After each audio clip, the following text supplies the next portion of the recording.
Assalamu alaikum wa rahmatullahi wa barakatuh a todos, estimados telespectadores e internautas da ITV. Hoje, na grande entrevista, temos o Capitão Hamid, como carinhosamente o chamo, capitão desportivo de Maputo, ex-funcionário do BAD, Banco Africano de Desenvolvimento. Em 40 minutos vamos conhecer um pouco da vida do Capitão Hamid, a sua trajetória futebolística e profissional. Assalamu alaikum wa rahmatullahi wa barakatuh.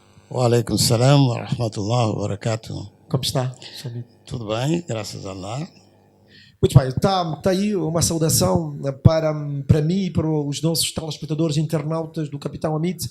Vamos fazer uma questão que é de praxe, vai fazer aqui uma radiografia, um olhar clínico em torno da evolução dos constrangimentos do futebol no antes da independência nacional e nos primórdios da independência até hoje. Como é que olha para o estágio do nosso futebol, se fizermos uma radiografia, o antes e o depois? Sim, o antes e depois é muito diferente.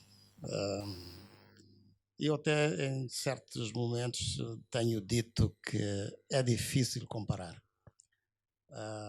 Normalmente não se compara o que é incomparável, porque houve uma evolução, houve muitas mudanças em termos desportivos e não só.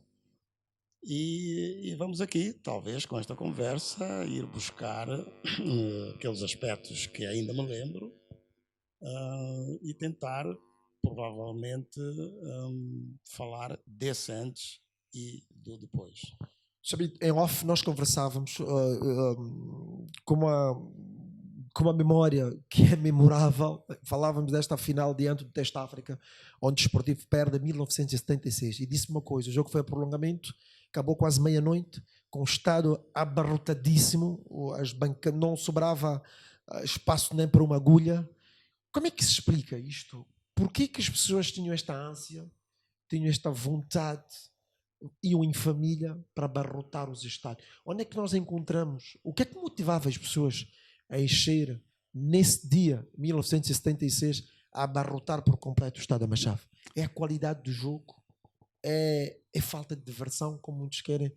É a paixão pelo isto que é ópio do povo? O quê? Onde é que encontra a explicação para isto? Bom, a explicação que nós podemos arranjar nisso é mais porque, primeiro, as pessoas gostavam de desporto. E eu digo gostavam, porque hoje eu não sei se gostam. E era um desporto são, era um desporto que atraía a população. Não é porque não havia mais nada para fazer. Está certo que não tínhamos televisão, por exemplo, mas, de qualquer forma, o produto é que era bom. Esse produto de amadores, que nem éramos profissionais, éramos amadores, uns que estudavam, outros que trabalhavam, treinávamos 2 a 3 vezes por semana, e quando eu digo que treinávamos 2 a 3 vezes por semana, eram algumas horitas, depois do trabalho ou depois da escola. Mas a entrega, a vontade que nós tínhamos, o gosto pela modalidade, neste caso, porque não era só futebol, atraía as pessoas, porque iam ver bons jogos, o desporto era levado a sério. Então, daí a justificar estas grandes enchentes. Mencionou essa, mas é apenas uma situação pontual, mas ficou marcante. Porquê? Porque tratava-se de uma final do primeiro campeonato nacional de Moçambique. Portanto, só isso já tinha a sua conotação, já tinha o seu significado. Não quer dizer que nós não tivemos outros jogos bons também, mas este tinha a sua particularidade. Falou também do fato de esse jogo ter sido bastante prolongado, e esse prolongado porque houve um prolongamento. De assinalar que era um jogo à noite, no estado da Machava, e por se tratar da final, estava lá muita gente, não sei exatamente quantas mil pessoas estavam. Porquê? Porque foi acima da capacidade do estádio. Porque tinha gente na bancada, tinha gente na pista do ciclismo, tinha gente na pista do atletismo. Portanto, a expressão cheio que nem um ovo adapta-se perfeitamente nesta situação. Foi um jogo que perdemos, infelizmente, não porque jogamos mal, não porque jogamos bem, mas houve algumas circunstâncias que fizeram com que não saíssemos vencedores. Porque naquele ano nós ombreávamos com várias equipas, ainda também grandes, que é o caso do Ferroviário, do Maputo, que é o caso do próprio Testa África, portanto, e alguns outros. O que é que significou ser capitão nesse jogo, da mítica equipa que o Desportivo teve? Por isso que nos 2 anos seguidos o Desportivo venceu o campeonato. Sentia que era condutor de homens, de bons jogadores, como o senhor também foi, do Desportivo de Maputo. Como é que era o ambiente no seu Desportivo, com os Fredericos, os Urbanos, os Miguéis, os Caltons, depois os Shababs?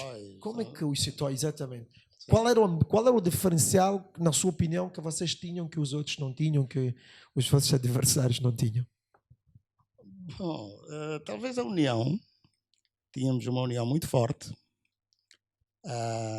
Particularmente, eu vinha das camadas de formação do desportivo, que eu entrei para o desportivo para a escola de jogadores. E, portanto, estou a falar em 14 anos de idade. Até que completei os 16.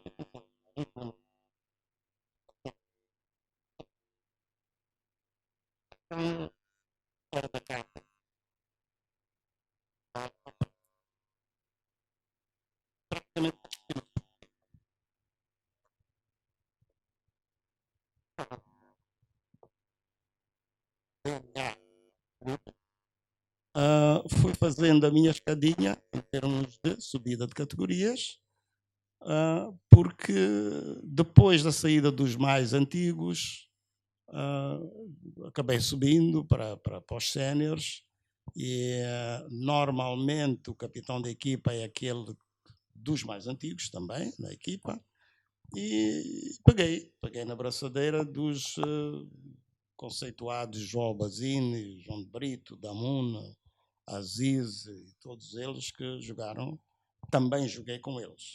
Não é?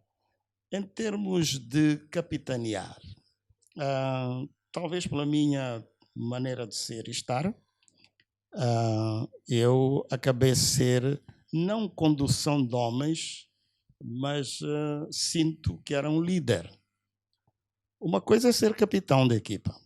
Usou a braçadeira, foi para o centro do terreno, escolheu o campo e pouco mais. Mas eu tinha ainda outro pouco mais. É que eu liderava aqueles 14 ou 15 jogadores dentro e fora do campo. Então, por isso mesmo é que, e isto é um parênteses que posso abrir agora, eu tenho colegas dessa época que não me chamam pelo nome, ainda me chamam por capitão. Portanto, isto tem o seu significado. Não é? É na brincadeira, sim, mas marcou-se essa época. Nesse período, qual é o momento que, como jogador de futebol, nem todos os dias ganhou? Obviamente, há 3 resultados no jogo de futebol.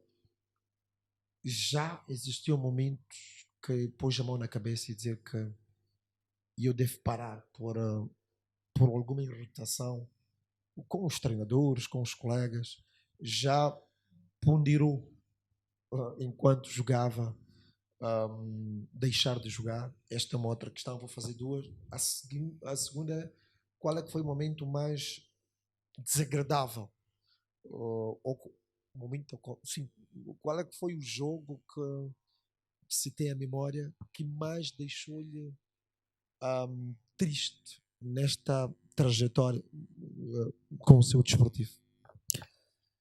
Bom, vamos começar pelo mais triste, talvez. Eu não tenho a certeza, porque não me lembro dos outros jogos. O que me vem à memória é ter, de facto, perdido esse campeonato nacional. Não testar. Porque tudo levava a crer que nós, naquele ano, naquela época, poderíamos vender o campeonato. Mas eu vou continuar com esse aspecto, essa história, porque ela tem antecedentes. Nessa altura, o campeonato nacional não era como é o sistema que se pratica hoje. Faziam-se eliminatórias das três zonas do país, Norte, Centro e Sul, de onde eram qualificados os clubes ou as equipas que vinham para uma fase final realizada em Maputo.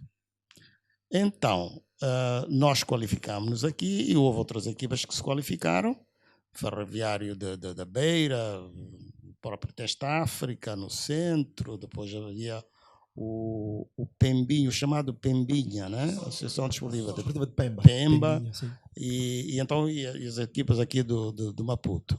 Então fazíamos aqui a fase final.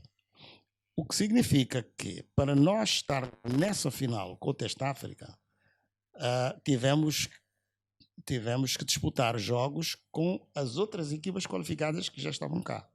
Não é? Acho que eram 6 equipas ou 8, já não me lembro muito bem. E fomos-nos qualificando até que chegamos a uma meia-final com a Académica de Moçambique. Eram em 2 mãos. Essas qualificações eram com 2 mãos. Na primeira mão nós ganhamos a Académica, na segunda mão a Académica ganhou-nos.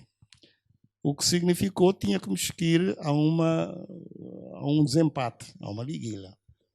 Esse desempate foi feito na sexta-feira, o tal jogo da sexta-feira à noite contra a Académica, porque o jogo à noite não foi a final, foi o jogo da meia-final contra a Académica, o jogo de desempate. E nesse jogo nós ganhamos. Fomos ao prolongamento, não aos penaltis, ao prolongamento. E vencemos a Académica. Por isso é que fomos à final com o Testa África. Depois dessa meia-final, depois de vencermos a Académica, o Testa África estava à espera desde a semana passada. Já tinha feito a sua meia-final. Então esperou por nós. Portanto, todos fresquinhos, não é? Apareceram lá e tal. E então nós ainda estávamos convencidos para a nossa trajetória naquela altura, o nosso estado de espírito, estávamos com aquela, não é? De que, olha, vamos ganhar este jogo com o Testa África. Só que saímos um pouco mal, estávamos já cansados e o Testa África acabou, portanto, vencendo esse jogo. Portanto, se falarmos nesse aspecto, eu considero essa meia-final, essa derrota, não sei se a mais triste, mas pelo menos uma das mais tristes. Agora passando para aquela que me deu muitas outras, portanto eu ganhei mais 2 campeonatos, mais 2,5, eu vou explicar porquê. Então ganhamos os outros 2, mas houve um jogo por causa do que existia antigamente. Agora não sei se há rivalidade entre os clubes. Na época comparávamos a rivalidade do Benfica Sporting de Portugal e era o Desportivo Sporting em Moçambique, em Lourenço Marques, em Moçambique, em que eu estava a prestar o meu serviço militar e chegou a altura de ser transferido para o Norte. Nós tínhamos uma época do nosso serviço militar que era feito no Norte do país. Quando chegou essa altura de eu embarcar, o nosso jogo, o nosso do desportivo, o jogo seguinte era um Sporting desportivo, no campo deles, ali ao lado. E quando me veio a informação que eu devia embarcar, e eu disse logo, pronto, então não faço esse jogo. Mas nós tínhamos no desportivo um capitão militar, neste caso, que puxou ali os cordelinhos e disse, não, eu vou adiar esta viagem do Hamid. E adiou, de facto. E eu apareci a jogar. Foi no domingo, o jogo, e eu devia ter embarcado numa quarta-feira, salvo erro, não fui. Fiquei para fazer este jogo. O desportivo já não tinha hipótese de ganhar o campeonato, mas o Sporting tinha. Era uma questão do Sporting ganhar o jogo e o Ferroviário, que também estava a perseguir o campeonato, mesmo que o Ferroviário ganhasse, era o Sporting o campeão. O Sporting teve um jogo com o 1º de maio, ganhou o jogo, mas o Sporting perdeu, porque nós ganhamos 1-0. Agora, a questão engraçada, nesse jogo, nesse 1-0, eu é que marquei o golo do desportivo. E pronto, ficou esta marca. E depois aquela coisa da rivalidade, mas é uma rivalidade sã, porque com os nossos adversários, portanto os jogadores do Sporting, nós estávamos aí em festas, em brincadeiras e conversávamos e falávamos, portanto não é aquela rivalidade forte de não falar um com o outro. E a minha questão é esta, é a socialização que vocês tinham. Hoje perdeu-se muito estes valores. Era a relação que vocês tinham fora do campo. Eram, muito bem, adversários de ocasião, da quadra, certo. Mas lá fora, esse era um elemento também que podemos encontrar do diferencial do vosso tempo e os tempos atuais? Eu acho que sim, porque, primeiro, o aspecto... portanto, há vários aspectos aqui nesta questão do atual portanto, o antes e o depois. É que nós, no antes, éramos alguns garotos, não é? E estávamos a estudar. Um ou outro já que trabalhava, os mais velhinhos já trabalhavam, mas nós estávamos a estudar. E onde? Praticamente nas mesmas escolas. E não havia assim muitas escolas. Eram uma meia dúzia de escolas. Escola comercial, escola industrial, escola João Belo, isto e aquilo. Então, éramos colegas de escola. Só que depois éramos adversários em campo. Não é? Então, o dia-a-dia era passado com essas mesmas pessoas. Usávamos era a camisola diferente e disputávamos jogos. Portanto, essa amizade era praticamente existente no nosso dia-a-dia, na nossa vida. Daí que tínhamos as nossas amizades, não é? Tanto dentro como fora do campo. Isto perdeu-se agora. Porquê? Porque esta convivência de escola, de trabalho, deixou de existir. Não é? As pessoas têm a sua vida privada, particular, encontra-se com os colegas de equipa apenas, mas não com os adversários. Daqui apareceu, sim, eu penso que sim, foi um fator também forte para que esta amizade nossa e o conhecimento das pessoas. A quem olha, já entrevistamos também algumas pessoas ligadas ao nosso desporto, há quem diz que um dos grandes problemas que nós temos atualmente é a questão de vício, a questão comportamental, de disciplina. Sim. Isso perdeu-se muito e tem consequências nefastas para o desempenho desportivo. Sim. Não sei se concorda ou discorda com isso, com esses outros intervenientes, mas no vosso tempo como é que era? Como é que lidavam com questões de indisciplina, dos vícios, se é que existiam? Esse é um dos aspectos que eu tenho alguma dificuldade em comparar. Porque a nossa vivência era feita no seio familiar, na célula familiar. Havia um respeito muito forte entre filhos e pais e vice-versa. não é? Nós cumpríamos tudo que eram as regras de casa. E então o respeito que nós tínhamos, que já não se verifica nos dias de hoje, infelizmente, e isto não é segredo para ninguém, toda a gente que for chamada a falar desse aspecto vai colocar mais ou menos as mesmas coisas. Era a hora de chegar da casa, era a hora de sair, era a hora da refeição, era o acompanhar dos estudos por parte dos pais. Tudo isto reunido veio a trazer uma forma de vivência, uma forma de viver entre pais e filhos. Depois isso alastrava-se pela vizinhança. Não é? Nós morávamos nos subúrbios. Não é? Sabe que nos subúrbios a vizinha era a tia.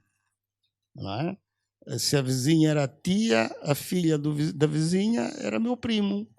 Então, isto tudo arrastou-se para todos os aspectos, a parte esportiva, a parte profissional, não sei o quê. E depois, hoje em dia, a gente diz assim, mas por que aquela senhora é minha tia? A gente não sabia porquê. É por causa da vizinhança. Agora, vícios. Esse foi um outro aspecto que eu entraria agora, não sei se estou a fugir um pouco dos temas que nós estamos aqui para discutir, que era o fato de, naquela altura, nós saíamos de casa, íamos para a escola e voltávamos a ter refeição em casa. Os pais não precisavam de acordar às 3 ou 4 horas da manhã para ir para o trabalho. Porquê? Porque hoje acordam às 3 ou 4 horas da manhã e acordam os filhos porque têm que levar os filhos para a escola. Alguns já nem moram na cidade de Maputo, mas têm que trazê-los para a cidade de Maputo para colocar na escola a horas para depois o pai ou a mãe irem para o seu local de trabalho. Nós não tínhamos isso. Grande parte da nossa juventude, da nossa infância, nós andávamos a pé. E vínhamos para a escola a pé. Depois apareceram os autocarros. E vínhamos então no autocarro. Mas estávamos a tempo e horas em casa. Hoje, os pais que, em algumas situações, o filho ou a filha não vê o pai de manhã a acordar, alguns só vê à noite e há outros que não chegam a ver. A refeição da criança é feita na escola, porque não dá para voltar para casa. As comidas, a refeição, os alimentos não são preparados em casa. São os takeaways, a batata frita, é o hambúrguer, é a Coca-Cola. Isso tudo, o crescimento fica afetado. Então, as amizades. Não quero falar mal da mídia, né? Televisão, telemóveis e coisas. Há coisas que aparecem e que não há controle dos pais. E os filhos vão acompanhando. Aí surgem situações de quero experimentar isto, quero experimentar aquilo, porque o colega, porque o vizinho fez, deixa-me fazer também. E então começam essa questão dos vícios. Essa é uma parte, mas a outra é a frustração. A formação da criança, do jovem, não é a mesma que nós tínhamos. Nós éramos considerados crianças até aos 17, 18 anos. Hoje, uma criança de 12 anos já responde a coisa. Mas eu peço desculpas, abrimos um parênteses, mas era para explicar essa parte. De outra forma, eu não conseguia responder à sua pergunta. Outra questão. Jogou com um naipe de bons jogadores, como também foi. Quais os jogadores que lhe deram da sua geração que gostou de ter jogado na mesma equipa consigo, quais adversários temíveis? Sim, houve muitos. E eu tenho um prazer sempre de mencionar esses nomes. Primeiro porque foram pessoas que tiveram influência na minha carreira desportiva.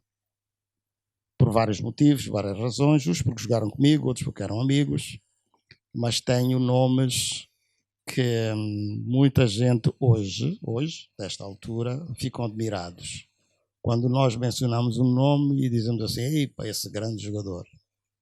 Mencionamos outro, também dizemos: "Esse grande jogador". E as pessoas perguntam: "Mas então só havia grandes jogadores na vossa época?" Por mais que pareça mentira, é verdade. Se eu falar um nome como o Baltazar, que foi o meu adversário, um atleta como Orlando Conde, hoje fala-se muito do Chiquinho. Eu não joguei nem com o Chiquinho, nem contra o Chiquinho, mas joguei, foi meu adversário, o Orlando Conde, jogador completo. Aliás, desportista completo. Sim. Porque ele fez basquete, fez atletismo, fez futebol, e em todas as modalidades no top. Não era um jogador assim normal, mas estou a falar dos adversários. No Baltazar, estou a falar no Orlando Conde, estou a falar em guarda-redes, um nuro-americano, não é? Um José Luís, pronto, do Sporting, tínhamos um Taiob, falecido há bocado, vários assim adversários. Colegas, João Albazino, João de Brito, o Damun, por exemplo, e mais para a minha idade, o Sérgio Albazino. Portanto, é um número que eu diria, não diria interminável, mas é uma lista muito grande. Era um meio de bons jogadores. Mas por que Moçambique nunca conseguiu inserir-se da melhor forma em África? Nós já vimos, depois de 11 anos depois de alcançamos a independência, fomos ao primeiro CAN e lá saímos, só vamos para Europa. Tínhamos visto, os outros também tinham nos seus países bons jogadores, o futebol era evoluído em todos os países. Como é que falou que nós tínhamos muito bons jogadores, mas a nossa inserção em África nunca foi? Não, a questão é que tinha duas situações numa mesma situação. É que era o amadorismo completo, puro, tanto nos dirigentes como nos atletas. Nós íamos para o campo para brincar. Quando eu digo brincar, é jogar por jogar, por gosto da modalidade e coisa. Quando somos independentes, surge aquela outra obrigatoriedade de participar nas taças e nos campeonatos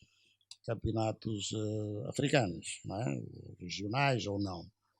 E quando a gente se põe nessa situação, e começamos a questionar-nos, afinal isto é assim, porque os outros já estavam uns furos acima de nós. Não é? E então arrastou-se ao longo de anos a tentarmos integrar naquilo que eram as obrigatoriedades, ou as obrigações, não sei como é que posso dizer isso, em relação a jogar internamente e jogar com o exterior. Notava-se uma diferença muito grande, não é? Mas quando eu digo diferença, estou a fazer em vários aspectos. Repara que nós, quando íamos jogar lá fora, só o traje, só o vermos um atleta adversário passar por nós, da forma como ele estava trajado, quer seja de fato de treino, quer seja do equipamento do jogo, quer dizer, nós olhávamos de alto a baixo para aquele atleta. Isso diminuía, parecendo que não, psicologicamente ficámos diminuídos. Porque eles iam ficar num hotel, não digo de luxo, mas de uma categoria acima. E nós íamos ficar naqueles um bocado mais abaixo. Nós estamos num país onde, naquela altura, não havia ligações aéreas. Nós levamos 2 dias para chegar ao ponto, ao destino do jogo. Eles num voo ou numa ligação apenas chegavam ao local. Portanto, são vários aspectos que influenciaram o aspecto psicológico. Só mais tarde, depois de alguns anos, é que nós dizemos, afinal isto é sério, agora vamos mudar. Não é? As próprias federações nossas eram também de amadorismo completo, em termos de diretores e outros, bom, sem falar nos treinadores, mas todos esses aspectos, não é? Tudo isto embrulhado dava o resultado que era assim: nós não passamos desta fase. Não é? E foi um pouco mais tarde que a gente começou a entrar, a ombrear, não é? Um pouco com isso. Daí que nós, até agora, não estivemos numa final. Bom, já estivemos nas COSAFAs e coisas, mas naquela coisa não estivemos. Muito bem, depois de ter jogado no seu desportivo, por questões profissionais, viver muito tempo fora do país, volta já nesta época contemporânea, posso assim dizer, para a Federação Moçambicana do Futebol. Sente que, apesar do amadorismo no vosso tempo, hoje, vamos lá dizer, profissional, o jogador de futebol já ganha dinheiro, muito ou pouco já ganha, tem contratos, tem algum suporte de algumas empresas, já se ganha algum dinheiro com o futebol. Sente que, quando era gestor federativo, quais eram os maiores desafios ou constrangimentos que encontrou na Federação Moçambicana de Futebol? Bom, essa geração de jogadores foi posterior à minha. Tiveram a formação que tiveram. Eu, quando digo formação, não estou a dizer formação desportiva. Estou a dizer formação como pessoa, como homem. Os aspectos que eu falei há bem pouco tempo, na anterior resposta, quando me pergunta sobre essa questão dos vícios, porque é isto, porque é aquilo, e eu dei uma diferença entre como nós fomos criados e educados e como estão a ser os outros. Então, quando chega a essa altura, esta mudança de gerações, ele já vem com, eu não diria vícios, mas outros hábitos. É que, enquanto que nós, quando íamos para um clube pedir para treinar e para jogar, era para jogar e treinar, apenas. Ninguém exigia nada. Não tínhamos prémios sequer. Muito menos salários, não é? Como tem agora. Não tínhamos nem sequer prémios. Ganhava-se um campeonato, era um abraço, palmadinhas nas costas, e durante o jogo, durante os jogos, não é? do campeonato, era o lanche. Era o lanche que se dava. Quando muito, uma refeição no dia do jogo. Esse é que era o nosso estágio. Portanto, essas diferenças todas, não é? Que muita gente não sabe. Provavelmente, depois de ouvir esta entrevista, vou dizer, afinal, aquilo era assim. Então, pronto, é este tipo de coisas. Então, quando eu entro para a Federação, não fui para lá para mudar nada, não fui para lá para educar ninguém, mas fui também, porque eu era vice-presidente das seleções nacionais, e aqui, com alguma dificuldade em entender, principalmente os jogadores que estavam fora, profissionais. Não era possível mudar as suas mentalidades. Já não era possível. Primeiro, porque já eram adultos. Segundo, porque tinham já uma carreira futebolística que é profissional. Para eles, nesse caso, podemos considerar profissional.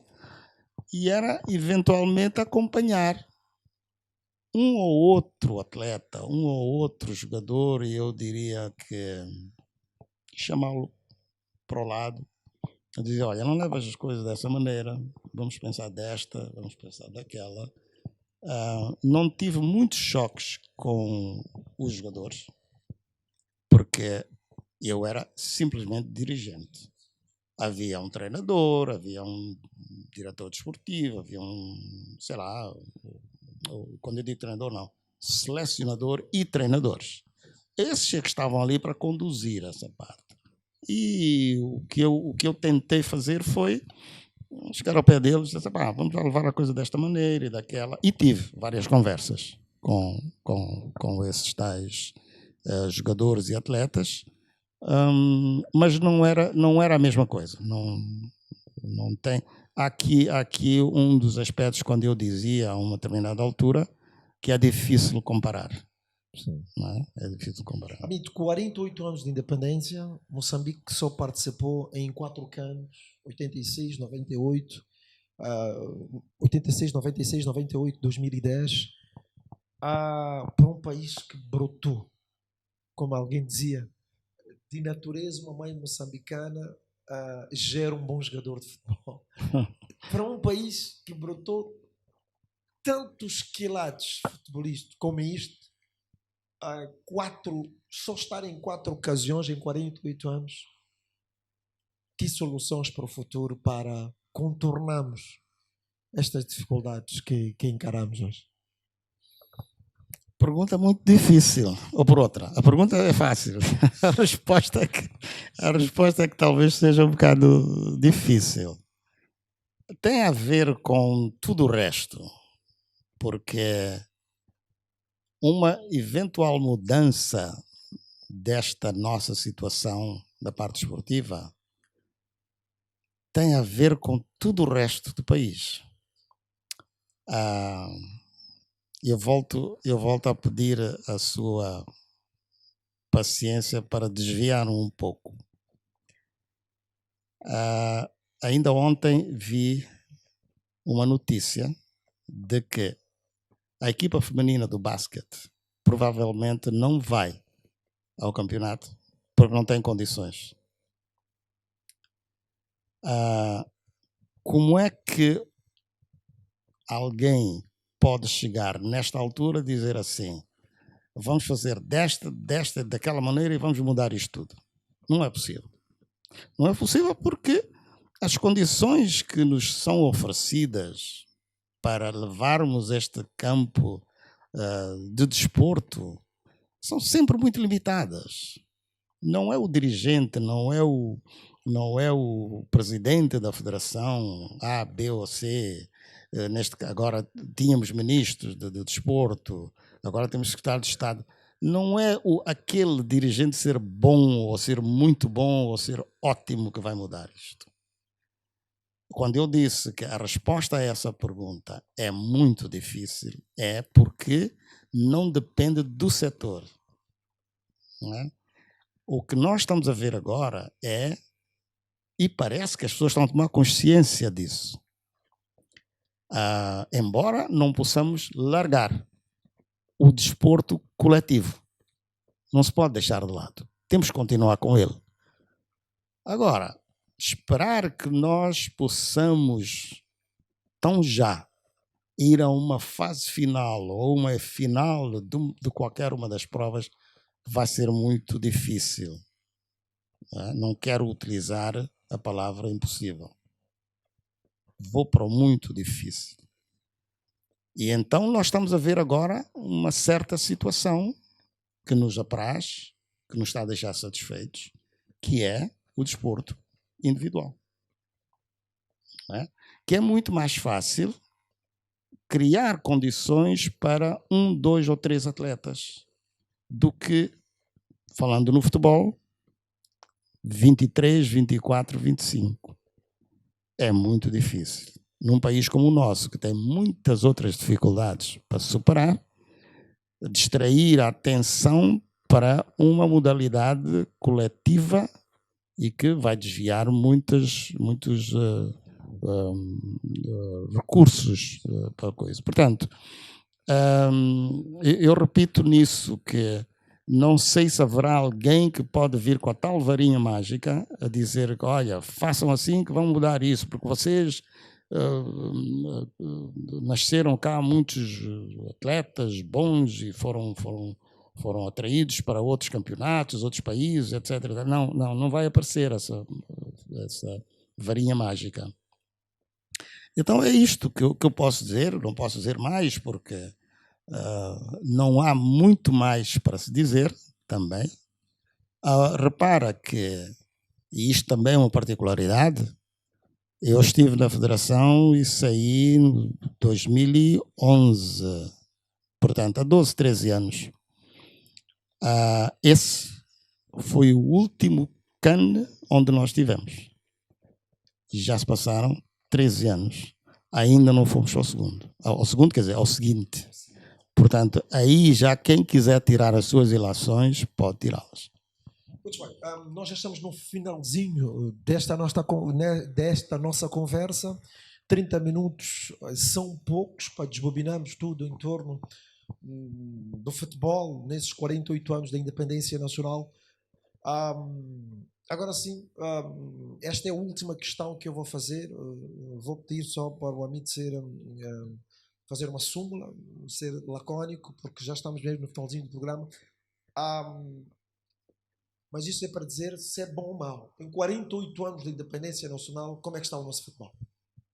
O nosso desporto no geral e o futebol em particular. Como é que vai? Bom, eu responderia-se com 2 ou 3 palavras. Não está bom.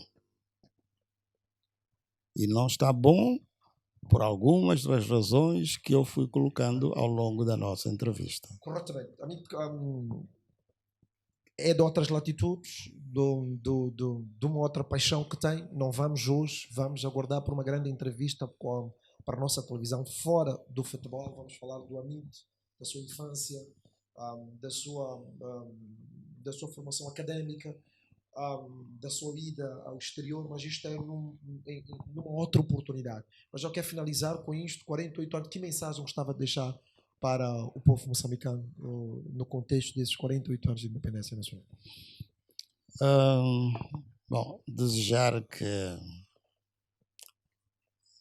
todos se mantenham com fé de que o que estamos a passar agora não vai durar para sempre. Mas para isso é preciso que as pessoas mudem a mentalidade, olhar para o nosso país de uma forma diferente, de uma forma que nos leve àquilo que nós pretendemos ou ansiamos que venha a ser, porque este é o nosso país.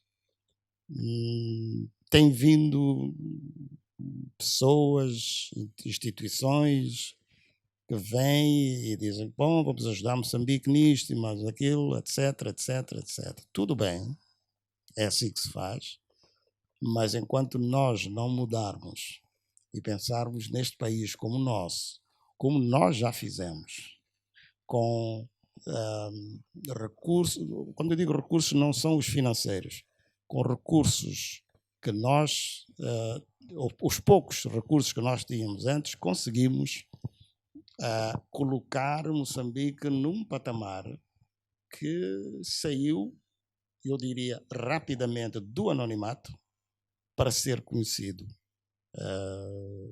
fora de portas. Mas isso foram as atitudes tomadas para aquela juventude que já existiu e que levou as coisas mais a sério, como estamos a levar agora.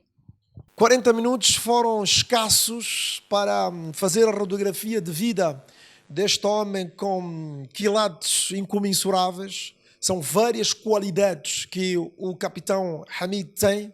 Um pai, um chefe de família, um bancário exímio e um futebolista que dispensa qualquer tipo de apresentações. Foi 3 vezes campeão pelo Desportivo de Maputo, foi vice-presidente da Federação Moçambicana de Futebol. E é desta forma que nós terminamos esta grande entrevista. Se Deus quiser, voltaremos numa próxima oportunidade com mais um convidado.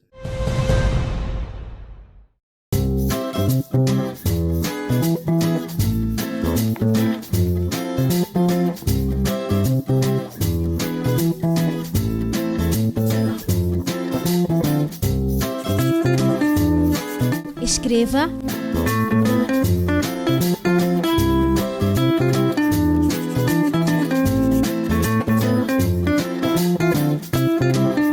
apague e repita.